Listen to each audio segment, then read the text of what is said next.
Começa hoje, sexta-feira, 27 de abril de 2012, e muita gente não declarou o imposto de renda no Brasil.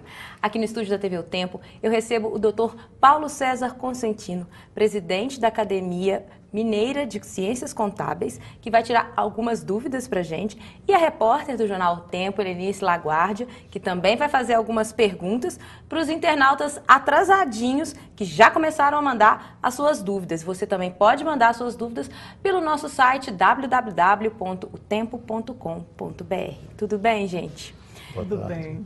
Porque é um mistério, né? Por que no Brasil a gente deixa aí para os 45 do segundo tempo para declarar o imposto de renda? O senhor pode nos ajudar, assim, nos dar uma luz sobre essa questão? Acho que é uma questão cultural, sabe? Não só no imposto de renda, mas em outras obrigações, o brasileiro tem essa tendência de deixar para a última hora. As dúvidas não atrapalham também, não? As dúvidas, quase sempre ele procura dar um jeitinho, conversar com um colega, um vizinho, a tia e tal, e às vezes nunca recorre a uma fonte mais segura, uma fonte mais técnica, uma fonte mais científica, talvez também por um motivo cultural. Ele acredita que conversando com essas pessoas, alguém vai dar uma solução, vamos dizer assim, milagrosa. Uhum. E isso, nos nossos tempos, não existe. Ontem quinta-feira, eram 8 milhões de pessoas que não haviam declarado, né, Helenice? Esse número deu uma mudadinha. Já diminuiu um pouco, né? 6 milhões e meio. É aquilo, a pessoa vai deixando para a última hora e vai declarando. Agora, eu vi também que muita gente teve dúvida em relação ao teto, ao quanto que a pessoa, até quanto que ela ganha, que ela tem que declarar, né? E a gente estava conversando aqui antes, Ludmila, um pouquinho, antes do programa começar, que é muito alto esse teto, né? 23 mil reais uma pessoa, 23 mil e poucos reais, né? Uma pessoa ganhar isso e ter que declarar e ficar com o imposto de renda retido e sem ter restituição. Isso dá muita dúvida também? Isso eu acredito que não só a dúvida, como dá uma certa revolta também, porque acreditamos, né, que pagar imposto é para quem tem a renda que satisfaça a sua necessidade e que ainda sobre alguma coisa. Uhum. Quem ganha 23 mil por ano, convenhamos, não está nessa situação. Ele deveria, na verdade, estar recebendo e não pagando. Há muitas pessoas, inclusive, que pagam aluguel, prestação de veículo, né, escola de filho, e a dedução nunca o imposto não contempla essas deduções. Né? Uhum. A questão de dependentes, né? A gente também recebeu muita dúvida em relação a isso, muita gente com essa dúvida. Eu paguei a pensão para o meu filho, quer dizer, quem que tem aí, no caso do casal, tem que pode abater essa despesa? As dependências eu as classifico de forma formais e não formais. As formais são aquelas que a Receita reconhece e te permite fazer a dedução. Uhum. Mas mesmo que, imagine, que o seu filho não viva com você, mesmo que ele não dependa diretamente de você, quase sempre você vai ter um custo com ele. Mas e aí? Aí como fazer isso com o casal que já está separado e quer... precisa ir para o lado formal. Se você tem um filho, se ele depende economicamente de você, você pode declarar, colocar como dependente na sua declaração e fazer os abatimentos necessários. Aí a outra parte também pode fazer ou não? Só um? Só um por dependente, né? Então, se o pai paga a escola e a mãe paga o plano de saúde, nada feito. Não, mas presta atenção, que a escola e o plano de saúde são ainda além dos limites do dependente. Uhum. Então, se o filho vive com a mãe, ele é dependente dela. Sim. Tá? Agora, se ela paga escola e o plano de saúde, entre aspas, se considera que ela tem direito a 3 abatimentos individualizados. Uhum. Bom, vamos às perguntas. Tem várias perguntas dos internautas aí com muitas dúvidas. Dr. Paulo César, o Marcílio dos Santos de Belo Horizonte pergunta se é possível fazer a retificação de anos anteriores, por exemplo, 2010. É possível, esse procedimento hoje é previsto, inclusive, para que seja feito pela própria internet, com uma única restrição que a lei impõe. Você não pode mudar a sua opção de pagamento. Se você optou pelo desconto legal, tem que manter. Se você optou pelo desconto simplificado, tem que manter a opção. Mas é possível você retificar os últimos 5 anos diretamente pela internet. Uhum. Bom, o Felipe de Belo Horizonte, acho que ele está pretendendo não declarar imposto de renda dele não, hein? Qual é a multa para quem não fizer a declaração dentro do prazo? Sim. Felipe, eu recomendo você deixar umas horas da sua sexta-feira e fazer. A multa é de 20% sobre o imposto devido. Nossa. Presta atenção que não é sobre o imposto a pagar, nem sobre o imposto a restituir. Você calcula, você faz a sua declaração e com base no imposto devido, independentemente de você já ter pago ou ter até restituição, com um mínimo de R$ 165. Bom, o Antônio Jorge também tem uma dúvida, que é uma coisa que muita gente se preocupa, não só durante esse período, né? O que acontece com uma pessoa quando ela cai na malha fina? Primeiro, vamos tentar esclarecer rapidamente. Malha fina é o desencontro de informações que você envia para a Receita e as informações que ela tem recebendo de outras fontes. Então, por exemplo, eu tenho um emprego, o meu patrão, a minha empresa, meu empregador declarou que me pagou durante o ano R$50 mil. Eu declaro que recebi 48. Essa divergência de números vai provocar o que nós chamamos de malha fina. Agora, quais são os casos mais comuns, professor, que causam a malha fina, que provocam a malha fina para um contribuinte? São N casos. Mas os mais tem comuns alguns assim são que divergências são de aquelas recebimento, armadilhas? São deduções indevidas, são aumentos de patrimônio a descoberto, são divergências de declarações entre duas fontes. E o que precisa enfatizar nisso aí é que, no mínimo, se você cair na malha fina, se não tiver um aborrecimento financeiro, você vai ter um aborrecimento pessoal para prestar conta dessa situação. Sim. E, por exemplo, imóvel que a pessoa tem comprado agora e essa valorização que a gente tem visto aí nos últimos anos, se a pessoa quiser mudar o valor do imóvel dela, ou então ela faz a venda do imóvel, não tem jeito? Ela vai ter problema com isso? Para qualquer bem que você declarar, você tem que constar na sua declaração o valor nominal efetivamente pago. Se houve uma valorização, por qualquer motivo, uma benfeitoria próxima, um asfaltamento da rua, a valorização do mercado, isso não deve ser considerado. Se eventualmente, numa situação qualquer, você vier a vender esse imóvel, além do imposto de renda em si, existe um outro imposto chamado ganho de capital. Você vai ter que primeiro declarar o ganho de capital e depois transferir essas informações para a sua declaração anual.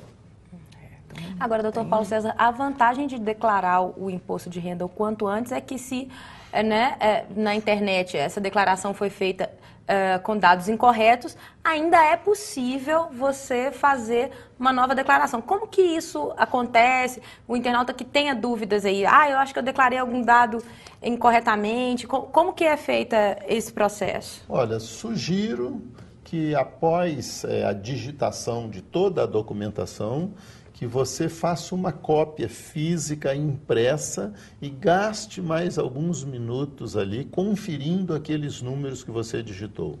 Um simples erro de digitação poderá causar um aborrecimento muito grande. Além disso, há situações, que me perdoe a Receita Federal, mas eu considero algumas cascas de banana no programa, que podem levar as pessoas a cometer erro. Vou simplificar. Você tem uma renda de R$100 mil. Você mora com a mãe, mora com a família e não tem gasto nenhum, mas usufrui na declaração o desconto simplificado de 13 mil. Isso quer dizer que a sua renda caiu para 87, Mas como você vive com a mamãe, não tem nenhuma despesa, você pegou aquele 100 e pôs na poupança. Esses 13 aí não são considerados para essa finalidade. Ele vai ser considerado um rendimento não declarado, ou seja, um aumento de patrimônio indevido sujeito à malha fine, sujeito à tributação. Agora, o que é melhor, professor? Ou aí é de caso a caso, ou a gente tem como saber de antemão o que é melhor para aquele tipo de contribuinte? Uma declaração simplificada ou aquela declaração completa? Em termos de imposto a pagar, não há de se falar em vantagem de uma ou de outra. Nós recomendamos que você ofereça ao programa todos os dados que você tiver. Eu não posso deduzir aqui o dependente porque eu estou pelo desconto simplificado. Mas Sim. Ponha o nome do dependente, ponha todos os dados. Eu não posso deduzir o plano de saúde porque eu estou no simplificado. Ponha todos os dados do plano de saúde. Por quê? Na tela, se você observar na tela, no canto inferior esquerdo tem duas janelinhas. À medida que você vai digitando os dados, ele vai te informando qual a melhor opção. Se você não entrar com todos os dados, o programa não consegue te dar essa opção. E ele tendo todos os dados, o próprio programa vai te falar, opta por essa situação que ela é melhor para você. E não vai dar só assim não, já vai dar com números. Com essa situação, o seu imposto a pagar é tanto, com esta opção, o seu imposto a pagar é menor. Com essa opção, sua restituição é 1.000, com essa opção, sua restituição é 1.500. Então, ofereça todos os dados que o programa vai te dar a melhor alternativa. Bom, temos mais perguntas aqui. A Sônia de Betim, em 2010, ela deixou de informar a doação de imóvel recebido em herança, já formalizado em cartório. Agora, em 2011, no ano passado, fez a doação deste imóvel a dois irmãos, sendo 30% e 70% para cada um. Como regularizar isso e baixar o bem em doação de 2011? Bom, reportando aquela pergunta anterior, eu sugiro que ela faça a retificação da declaração anterior dela. É a melhor opção. Por quê?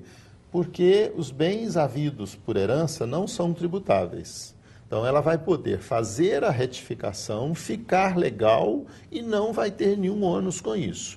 E, a partir daí, ela dá sequência à declaração normal dela. E, nesse sentido, tem uma pergunta do Cláudio, de Belo Horizonte, também bastante pertinente, se há um limite de prazo para essa retificação da declaração. Se os computadores da Receita não te convidar a prestar essa informação, esse limite são os 5 anos de prescrição previsto em lei. Porque até os 5 anos, a Receita chamando, você tem que ir e se tiver imposto a pagar, não tem como sair, né? Com certeza. É muito difícil, não é? Depois, já chegando no final dos últimos anos, principalmente aquelas questões com o médico, que ainda dão muita dificuldade na hora de declarar. Muita divergência, né? O médico não declara, aí a pessoa declara. Quem que fica prejudicado nessa relação? A Receita tem 5 anos de prazo para homologar aquilo que você está mandando. Como ela tem milhões de declarações para processar, ela conta com esse tempo. Sim. Então, se nesse tempo, no processamento dela, ou até por outros motivos qualquer, ela não se manifestar, está prescrito. Se ela se manifestar, você deverá ter a documentação para justificar aquilo que você lançou. Geralmente, ela se manifesta, não é, doutor? Quase sempre. A mordida do leão não é agradável. Não é morde e assopra, né? Definitivamente não. Temos mais uma pergunta aqui, da Gláucia, de São José da Lapa.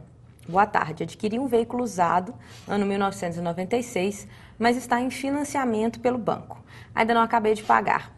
Minha renda não ultrapassa o teto e nem chega perto, 15 mil por ano.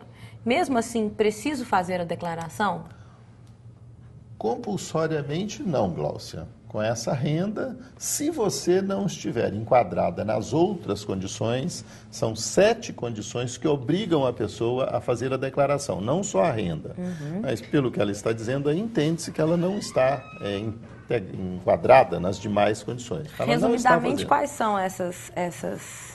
Primeiro é a renda de 23 mil. Segundo é a renda não tributada. Você pode ter, por exemplo, caderneta de poupança e ter rendimento não tributado. Se for superior a 40 mil, você está obrigado. Você pode ter atividade rural com receita superior a 112 mil. Você pode ter vendido algum bem, ganho de capital, está sujeito. Você pode ter tido no ano anterior atividade rural com prejuízo que você queira compensar. E mais algumas que eu não me lembro, mas estão especificadas lá. Com as informações que ela está nos dando aí, ela não está sujeita à declaração. Se bem que lá, na própria resolução, na instrução normativa que disciplina a entrega da declaração, diz que mesmo quem não está obrigado, se quiser, por um motivo qualquer, apresentar a declaração, pode ser apresentado. A questão de renda variável, professor, quem tem ações na Bolsa de Valores, ela também tem que declarar todos os anos, não é? Mesmo que ela não tenha esse rendimento, não é?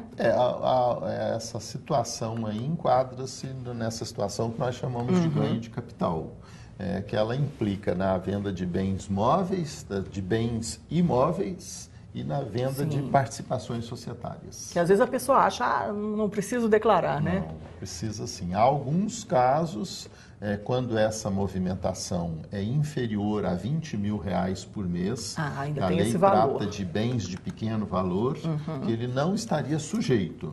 Mas ele precisa atentar que se algum mês ele ultrapassar esse limite, ele entra no item do enquadramento compulsório.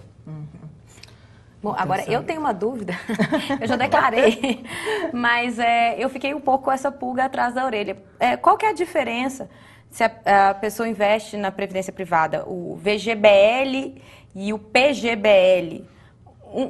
Uma dessas aplicações, a minha eu descobri que o imposto de renda não faria diferença eu incluí-la e a outra faz. Por quê?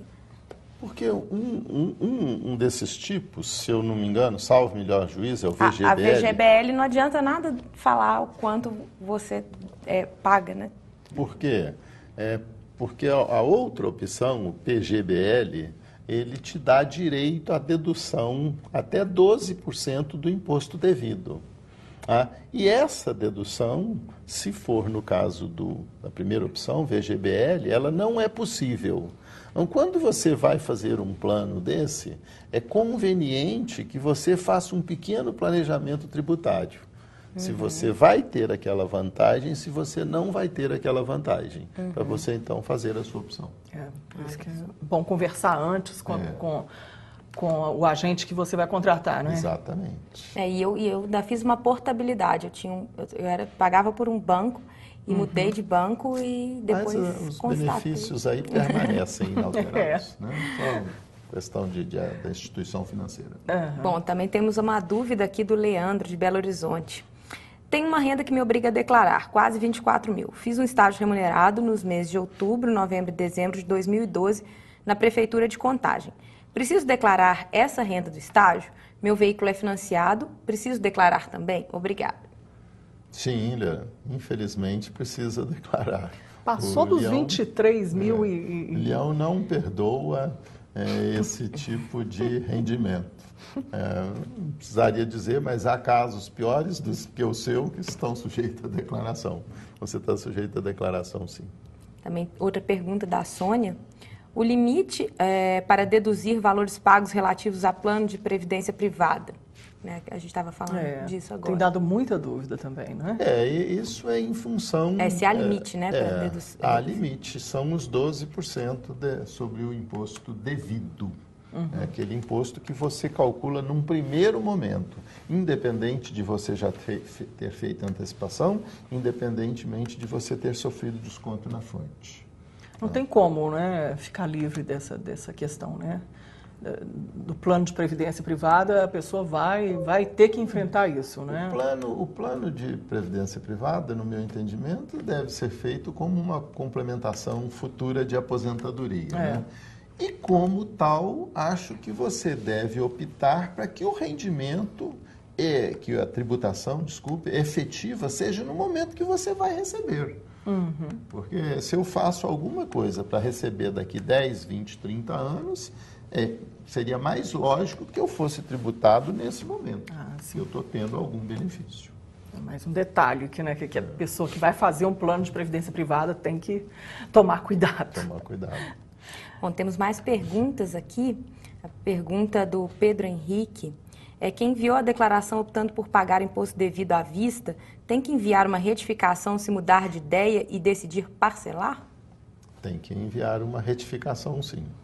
Se ele enviar parcelando, ele pode fazer o adiantamento espontâneo. Mas se ele enviar com pagamento à vista, para que ele mude a opção até a data da entrega final, que seria segunda-feira, ele tem que fazer a retificação. Tudo tem que ser informado, não é, professor? Não dá para... deixa para depois. Você não pode se autodelegar poderes para alterar. Você pode até alegar desconhecimento, mas a lei não considera. Então, convém que você siga fielmente essas situações, porque isso também é motivo de malha. Essa questão, professor, de fazer a declaração do imposto de renda com um contador ou fazer por conta própria... isso tem muita diferença?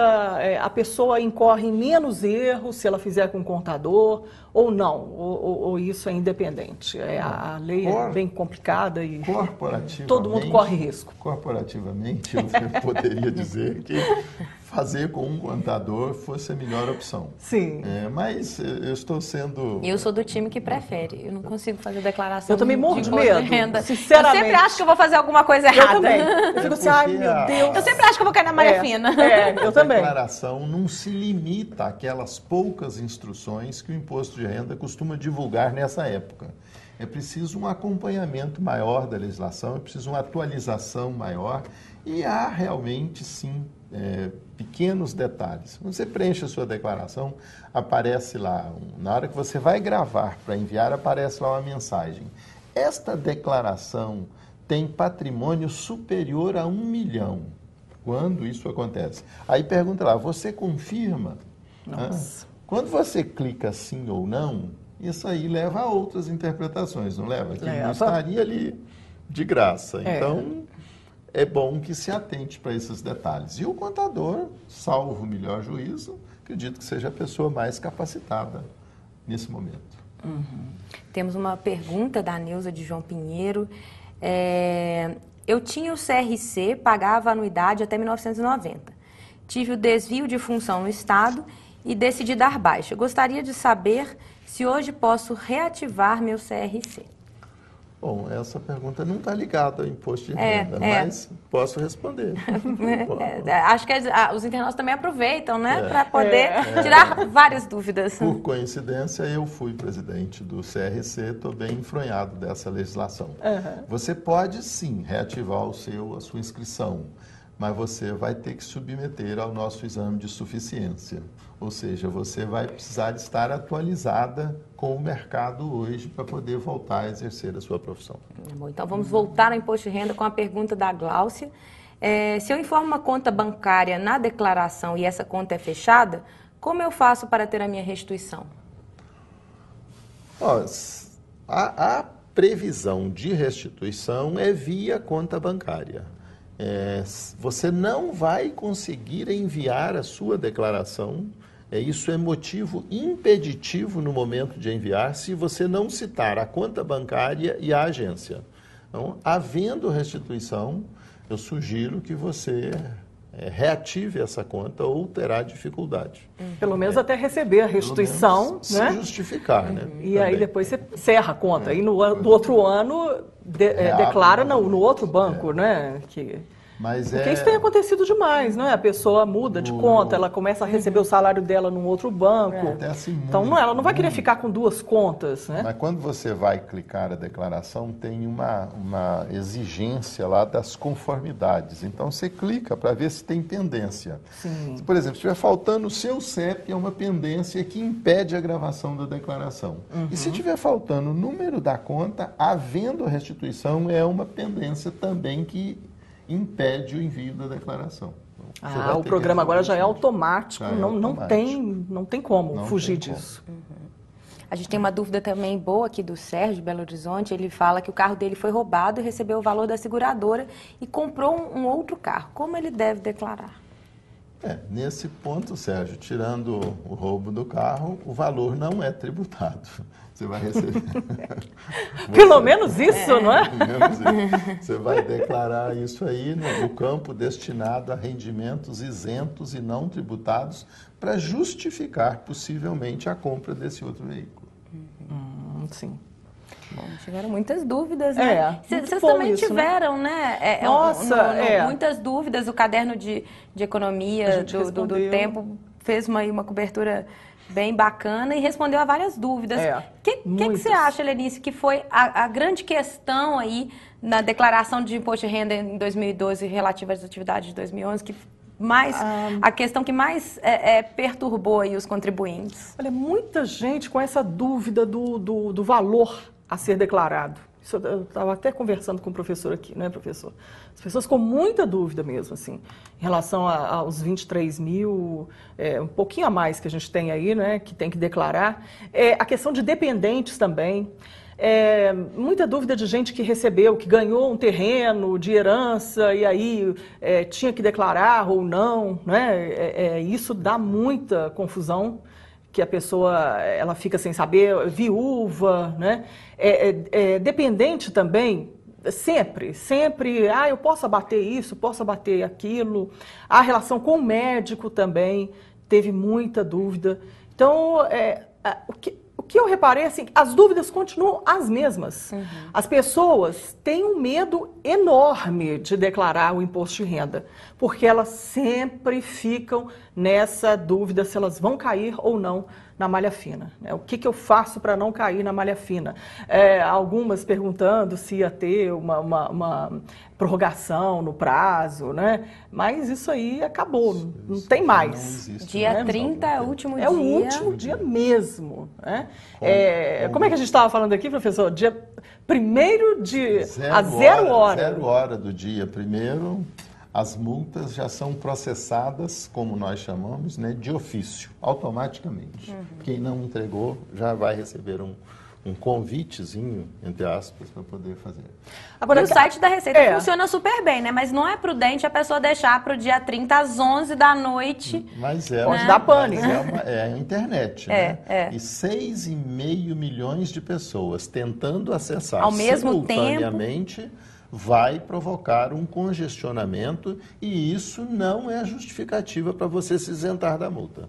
E os impedimentos para quem não declara o imposto de renda no prazo determinado e depois tem que pagar essa multa e não paga também?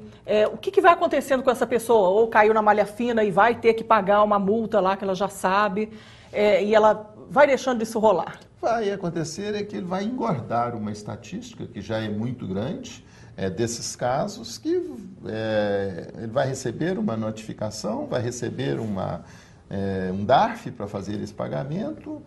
Em não o pagando, esse DARF vai ser enviado à Procuradoria, que são os advogados do governo, e eles vão tentar receber dele. Se ele tiver bens, eu sugiro que, mais uma vez, ele não deixe que isso aconteça. Se ele não tiver bens, se tiver simplesmente uma conta bancária, conta salário, mais uma recomendação, que hoje com a chamada penhora eletrônica, isso é feito automaticamente E a pessoa vai ter o dissabor de falar assim, mas o meu cheque não estava sem fundo. Mas ele esqueceu que alguém debitou alguma coisa por ordem judicial na conta dele e ele não dispõe mais daquele recurso. E isso não tem demorado também, não é, professor? A gente não tem visto assim, grandes prazos. Não está na lei assim tão implícito, mas nós enxergamos isso claramente. Isso depende muito dos valores, né? É claro que os menores valores têm menos preferência, né? E os maiores valores têm mais preferência.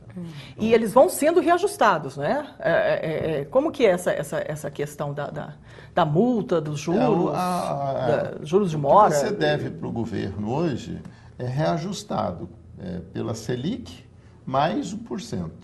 Então, você pode considerar aí que pelo menos 1,5% ao mês isso vai crescer. Nossa, é muita coisa. E tipo juros compostos, né? São cumulativos. É igual do cartão de crédito, né? Você não pagou a fatura esse mês, no mês que vem já tem um tantão a mais para pagar. É que o senso comum chama de juros sobre juros. Então tem que tomar muito cuidado mesmo, Tem um ponto na declaração desse ano que está me chamando a atenção. Nós estamos habituados muito a trabalhar com o documento físico. Poucas pessoas ainda fazem o seu planejamento, joga lá no seu computador a sua planilha de custos. E o programa desse ano não está permitindo que você emita as suas guias a vencer. Então, você só consegue emitir a primeira. Se por acaso você é daqueles que costuma guardar suas obrigações lá na agenda e, hoje é dia de pagar a luz, hoje é dia de pagar imposto de renda, lembrem-se que você não vai emitir essa guia. E você vai ter que lembrar no final do mês que vem para pedir o seu contador ou você próprio acessar o seu programa e fazer a emissão dessa guia. E isso vai acontecer nos próximos 8 meses. Isso pode acontecer uma perda de prazo, consequentemente, mais um aborrecimento. Mais multa, mais juros. Mais dor de cabeça. Agora, quando começou o prazo para a declaração, assim, muitos contadores disseram que esse ano não tinha muita modificação em relação à declaração do ano passado. Mas que no próximo ano a gente vai ter algumas mudanças assim bem pontuais e que devem mexer bastante e que devem causar até mais dúvidas aos contribuintes. É isso mesmo, professor? Para nós que somos do métier, né, realmente as mudanças não são grandes, não. São pequenos detalhes que são incorporados ou que são retirados, como esse da emissão da guia. Mas recomenda-se que, em função da renda, esse nível de atenção seja sempre mantido. E o que se está chamando a atenção, que o governo, através do Ministério da Fazenda, da Secretaria da Receita Federal, está se preparando de uma forma que ele está prometendo para o ano que vem, e quem tiver somente um tipo de fonte, que a maioria dos brasileiros, assalariado, ele já vai mandar a sua declaração pré-preparada. E se você estiver de acordo, você vai dar só um ok ali e não terá esse trabalho desse ano. Tá? Ela já virá com todos os seus dados. Se você não estiver de acordo, eu comprei um bem, eu vendi, eu tive uma outra fonte de renda, você vai entrar no programa e fazer as alterações. Essa é a grande novidade que o governo está prometendo para o ano que vem. Por quê? Isso é bom ou isso é ruim, professor? Eu acho que tem os dois lados. Por exemplo, para o governo é ótimo. Por quê? Sempre, né? Vai ter um banco de dados. Que beleza, não é? Vai ter um banco de dados muito menor. Consequentemente, vai sobrar mais atenção dele para poder ver quem permaneceram está ali. Errado, né? Isso e para é um dado concreto. Isso vai aumentar a arrecadação, então, também, de certa maneira, né? Olha, eu vou dizer que vai diminuir os enganos. Aquilo que desculpem, né, o PT chamava de verba não contabilizada. É bom, nós brasileiros não aguentamos mais tantos impostos, mas tem que declarar, tem que pagar, não tem outra alternativa. Isso é inevitável. A alíquota também, nada de mudanças, não é? Vamos continuar aí. Com certeza que não vai sofrer alteração, muito provavelmente também não vai sofrer alteração para mais, porque isso é politicamente incorreto. O governo precisa trabalhar com isso, mas o governo tem ferramentas e tem mecanismos que faz a arrecadação aumentar sem aumentar a alíquota. É só o salário mínimo aumentar? Não, basta ele manter os descontos, os abatimentos. A sua renda cresce, os abatimentos ficam iguais, a sua base de cálculo vai sofrer alteração, não vai? Bom, nós temos mais perguntas, mas infelizmente nosso tempo chegou ao fim. Ah, que pena. Boa é uma conversa, pena, eu né? acho que é porque são muitas dúvidas, muitos atrasadinhos, mas aí agora o teto é esse, dia 30, último dia. Cuidado, senão o leão vai te pegar, até às 23h59 fazer a declaração. Queria agradecer imensamente a presença do Dr. Paulo César Consentino aqui na TV O Tempo e da Helenice Laguardia. Muito obrigada. Bom, e ano que vem tem mais, né? Ano que vem a gente tira mais dúvidas. Muito obrigada. Obrigado. Internauta, até a próxima.